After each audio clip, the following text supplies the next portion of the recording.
If you want the shots, I'll take the staff job. Double the money. Welcome to Watch Mojo, and today we're counting down our picks for the most awkward and embarrassing moments in superhero flicks. Wouldn't it feel good to have an emotion once in a while, huh? Emotions. There ought to be a law against them. Number 20, some kind of Suicide Squad. Suicide Squad. Remember, I'm watching. I see everything. The 2016 version of this movie has a lot of unpopular moments, and one of the most nauseating comes from this scene. As Deadshot and the rest of Task Force X are debriefed about objectives, Amanda Waller lets them know how dangerous being on the team is. Deadshot then responds with a line that sounds extremely forced. So that's it? What, we some kind of Suicide Squad? Hey everyone, look, they said the name of the movie we're watching. It's like all of those "You Are the American Psycho" memes, except that this equivalent actually somehow made it into the final cut. To no one's surprise, it became a pretty popular target of internet mockery. I'll notify your next of kin. Number 19, Jane's catchphrase, Thor, Love and Thunder. They're in the Shadow Realm. How'd you know? The atmosphere there has a darkness like no other. While Jane Foster becomes the mighty Thor during Love and Thunder, unfortunately, not all her one-liners are as mighty as she is. When attempting to get the drop on Gore the God Butcher, Jane tests out a catchphrase involving colors and rainbows that doesn't exactly land. Well, then, if it's color we need, let's bring the rainbow. Since Thor and Valkyrie mentioned the catchphrase is bad, we know the cringe is intentional, but that doesn't really make it any better. The MCU's over-reliance on forcing humor into everything makes this scene, and the whole movie, arguably one of fans' least favorites. Maybe focus less on making purposely bad catchphrases and more on fighting the guy who kills gods. Just a suggestion. Bring the rainbow. Is that a catchphrase or something? She's only been a Thor for a minute. Number 18, Peter gets ordered to take off his clothes. SpiderMan, Far From Home. Take off your clothes. Okay.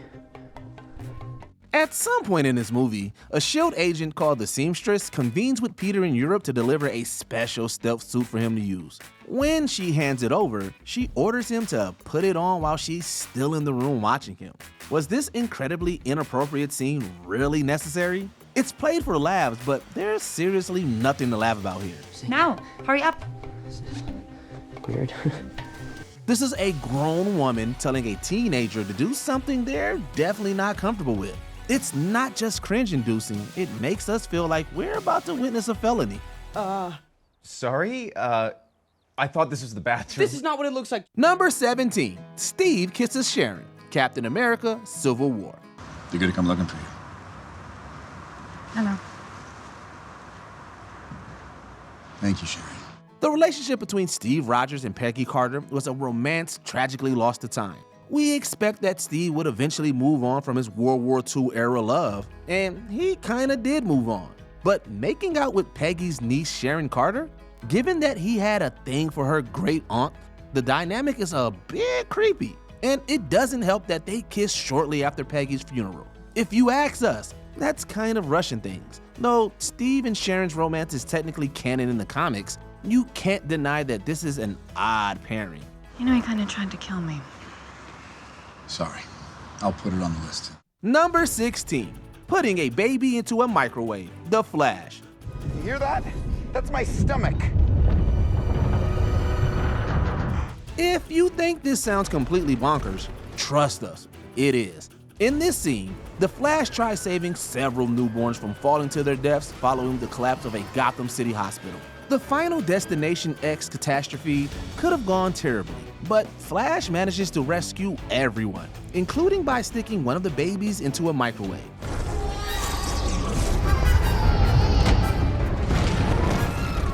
Sure, it's a neat scene that shows off Flash's inventive problem-solving skills, but he also puts a baby into a microwave. They could have easily written another less controversial way to save the infant. So it's incredibly bizarre that this is what they went with.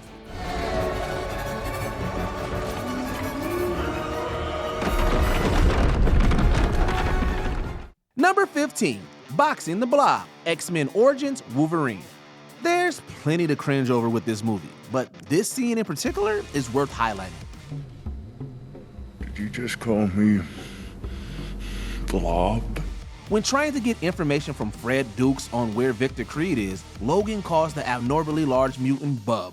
Though it's a common name Logan gives people, Fred thinks he's calling him Blob and rages out.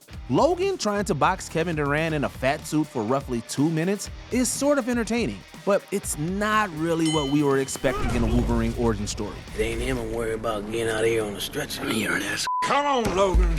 Did we also mention that will.i.am from the Black Eyed Peas is coaching them through the fight? This whole thing feels like a fever dream. Now, where's Victor?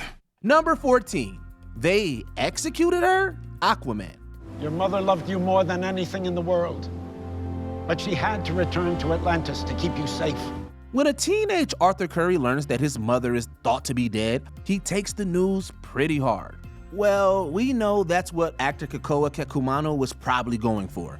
Unfortunately, his acting during this brief scene is infamous for its terrible line delivery and comical facial expressions. Are you saying they executed her?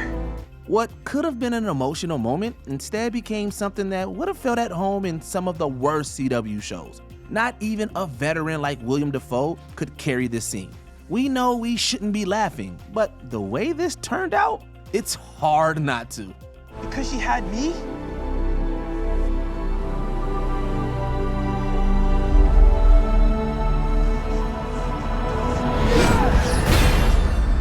Number 13, Milo's dance sequence, Morbius. We too have been known to break into a dance number while getting ready for a night out on the town. Okay, not really. This weirdly choreographed scene and brief moments from Milo morbing out are incredibly strange. But if that weren't enough, the song they went with just added an extra layer of complete absurdity. Hearing inspired lyrics like "have sex, play over," and "over" as Milo gyrates around in his new vampire body is definitely something.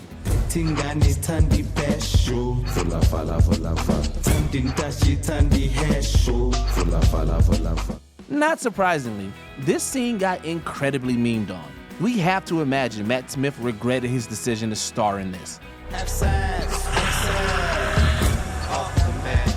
Number 12, it's fantastic. Fantastic Four. This massive flop was anything but fantastic. Say that again? At the end of the film, Reed decides they need an official team name. While brainstorming some terrible ideas, he and the Thing reflect on everything that's happened in their journey, and the Thing gives an eye-rolling response. If this doesn't feel like a shoehorned moment, then we don't know what does. Gotta say, it's fantastic. Putting it lightly, it's a pretty lackluster way for Marvel's first family to earn their iconic name. The only thing fantastic about this scene is the fact that it's become a punching bag for the internet. It's fantastic. Yes, it is. Number 11, Kal-El No, Justice League. Please don't make me do this. After resurrecting Superman, our heroes learn that bringing him back from the dead doesn't come without side effects. As tensions between the disoriented Man of Steel and the fledgling Justice League flare up, Wonder Woman warns him against fighting. But Gal Gadot's awful line delivery makes this scene one to remember for all the wrong reasons. Kal-El, no! Yes, it's an incredibly short moment, but it's so bad that it can't pass unnoticed. What makes it more unintentionally hilarious is that this version of Wonder Woman and Superman barely ever interacted one-on-one. So calling him by his Kryptonian birth name probably wouldn't have done much anyway. It may only be one line, but it's one we all wish to forget. He's back. Number 10, Nick Cage loses it. Ghost Rider, Spirit of Vengeance. John! You killed Kerrigan. It's a film about a pyrotechnic skeleton that rides around on a motorcycle, and yet Nicolas Cage still finds a way to be the weirdest thing in it. In this particular scene, Cage's Johnny Blaze pins a guy up against a wall and tries to make him talk. You're a bad man. And this thing, the writer, he feeds on them and he's hungry.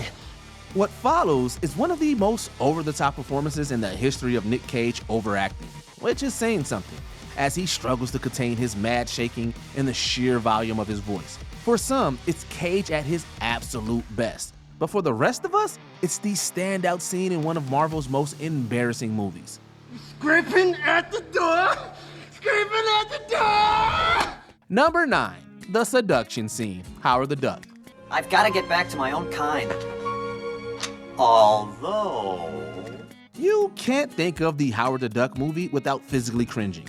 And this scene, which features Leah Thompson actually coming on to Howard, is one of the biggest reasons why. When Howard reciprocates the gesture as the pair gets under the covers to watch David Letterman, Thompson's character seems confused, despite the fact that she tempted him into the bed in the first place. It's a scene made up of cheesy performances, embarrassing dialogue, and strange character choices. Let's just face it. It's fake. No, it's not. I've got a headache. And I got the aspirin. And it tries to be way too serious for a film about a talking, cigar-smoking duck. This relationship, it defies all the laws of nature. No, it doesn't. Number 8, the bar scene, Suicide Squad. Casey, it's the end of the world. Have a drink with us. Ironically, the bar scene was one of the highlights in the previews for Suicide Squad, which got us all excited for this DC flick.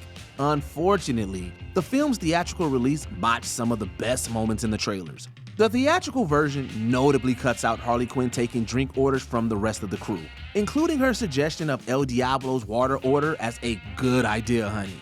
Instead, we're forced to sit through more forced exposition and backstory. How about you, hot stuff? Water. That's a good idea, honey. This scene not only lacks any fun or imagination, it also feels like a pointless detour that comes out of nowhere. Suicide Squad is often described as a mess, and this unfocused, not to mention uncomfortable scene perfectly demonstrates why. What'd you think was gonna happen, huh? Number 7, I Am the Law, Judge Dredd. Holy crud. He's a sitting duck out there. He knows what he's doing. Sylvester Stallone delivers Judge Dredd's catchphrase multiple times throughout this movie, and each time it's met with a chorus of disapproving sighs from fans of the Dredd comic books. However, his first I Am the Law speech is by far the most cringe-inducing. I am the law! Stallone steps off his motorcycle during a siege and yells the famous quote completely inaudibly and without context. In fact, he seems to stop to draw breath in the middle of every sentence, and what's supposed to be an impressive speech instead has you leaning closer to the screen in a struggle to make out the words. These plugs are under arrest! This is your final order! Number 6, the Martha fiasco, Batman v Superman, Dawn of Justice. You were never a god. Batman v Superman pulled off a disappointing performance both critically and financially. But its most embarrassing moment comes at the end of the titular fight, when the Dark Knight stands over the defeated Man of Steel holding a kryptonite spear. Despite his earlier attempts to reason with him, Superman's desperate cry of "Save Martha" is what causes Batman to lower the spear. Find him! Save Martha!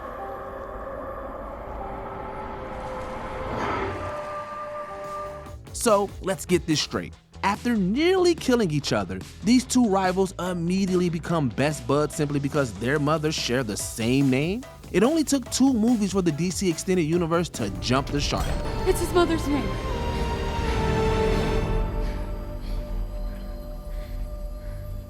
Number 5, throwing the S, Superman 2. So morbid. A sentimental replica of a planet long since vanished. This is considered one of the best Superman movies, as Clark's battle with General Zod leads to a dramatic showdown in the Fortress of Solitude. I expect better manners from my guests, Zod. The build-up to the fight has you on a knife edge, but the movie immediately takes you out of it, as Superman draws a sheet of plastic from the emblem on his chest. As if that weren't cringeworthy enough already, he then proceeds to throw it over one of Zod's charging minions, enveloping him in plastic and leaving him almost as stunned as we are. We're pretty sure that specific move didn't come from the comics. At least we hope it didn't. Number 4, the playground scene, Daredevil. I don't like being followed. So don't. Daredevil and Elektra's playground sparring match is wrong on so many levels. The choreography is cheesy before the fight even starts, as the pair throws their jacket aside at exactly the same time. Oh brother. Matt then performs a throw and catch maneuver with his cane that even a man with perfect vision could never pull off. Speaking of which, why doesn't anyone care that this woman is fighting a blind man? You're holding back. Yes. Stop. A bunch of kids even cheer on the fight as Matt gets knocked down. Instead of cheering, they should be laughing at the obvious wire work and the slowed down seesaw choreography. My name's Electra Nachos. Thanks. That's all I wanted to know. Number 3, the Bat credit card, Batman and Robin. I bet $50,000 for Poison Ivy. We'll give this movie credit where credit is due. It is remarkable how many things it got so wrong in this one brief scene. The fact that Batman and his sidekick are locked in a bidding war for Poison Ivy's affection is already twisted, as is the idea that George Clooney's Dark Knight bids as high as $7 million. What really puts the icing on the cringe cake, however, is when Batman pulls a Bat credit card from his utility belt, accompanied by a classic cha-ching. $7 million. This scene alone nearly killed the Batman franchise, not to mention the superhero genre in general. You two boys aren't gonna start fighting over little old me now, are you? Number 2, emo Peter Parker, SpiderMan 3. You got any more nuts? I have some nuts. I could make some. Go make me some.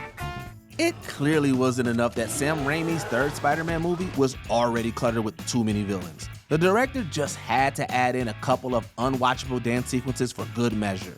You'd think being possessed by a symbiote might turn Peter Parker evil. Instead, he turns into a below-average dancer strutting through the streets of Manhattan without a care in the world. The last straw is the infamous jazz club scene, where the new and definitely not improved Peter shows off his moves to Gwen Stacy. And we're pretty sure even she was cringing on the inside. Thanks. Before we continue, be sure to subscribe to our channel and ring the bell to get notified about our latest videos. You have the option to be notified for occasional videos or all of them. If you're on your phone, make sure you go into your settings and switch on notifications. Number 1, the basketball scene, Catwoman. One-on-one? Who? Me and her? Halle Berry's attempt at Catwoman is the ultimate cringe fest. It's hard to forget the horrible CGI of the bank robbery scene, but then you remember the basketball scene that happens in this movie, and everything else seems like small potatoes. If you stretch your mind hard enough, you can see the logic behind the scene. It's a real-life situation that shows off Catwoman's powers. But the thing is, you don't see any powers, as the claustrophobic close-ups and Halle Berry's forced grin take center stage. Add in Mystique's Scandalous, and you've got an overly sexualized scene that doesn't belong in any movie, let alone a superhero flick. You don't seem so fun to fishing to me. Is there an incredibly cringy scene from a superhero movie that we missed? Let us know in the comments down below. And don't forget to like and subscribe for more WatchMojo videos. Astrid, are you okay? I no longer go by the name Astrid. I'm now known as Axel. He's a singer from a popular band I heard on Earth. Did you enjoy this video? Check out these other clips from WatchMojo, and be sure to subscribe and ring the bell to be notified about our latest videos.